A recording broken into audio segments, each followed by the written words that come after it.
Okay, ഈ ഒരു question SSC CGL 2024 ചോദിച്ചൊരു ക്വസ്റ്റ്യൻ ആണ്. From the circle of radius 15.7 centimeter and the sector with arc length 11 centimeter, okay, is cut off. Find the area of the sector. ഈ സെക്ടറിന്റെ area ആണ് കണ്ടുപിടിക്കാൻ ചോദിച്ചിരിക്കുന്നത്. Direct ആണ്. Area of the sector എന്ന് പറയുമ്പോൾ half into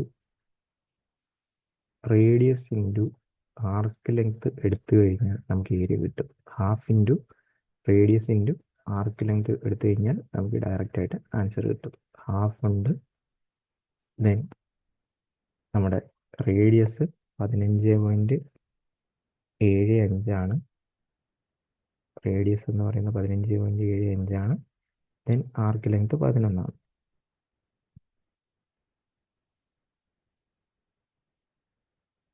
okay, ഇത് multiply ചെയ്ത് divide ചെയ്തെടുക്കുമ്പോൾ നമുക്ക് ആൻസർ 86.625 എന്ന് പറഞ്ഞു കിട്ടും. ഇതായിരിക്കും ഫൈനൽ ആൻസർ. ദെൻ ഓപ്ഷനിൽ നിന്ന് 11ൻ്റെ മൾട്ടിപ്പിൾ എടുത്തും നമുക്ക് ഈ ഒരു ആൻസർ നമുക്ക് ചെയ്യാം. 11ൻ്റെ മൾട്ടിപ്പിൾ ചെക്ക് ചെയ്തിട്ടും നമുക്ക് വേണമെങ്കിൽ ആൻസർ ഒന്ന് ചെക്ക് ചെയ്യാം. സോ ഇതായിരിക്കും ഈ ഒരു ക്വസ്റ്റ്യൻ്റെ ആൻസറായിട്ട് വരുന്നത്.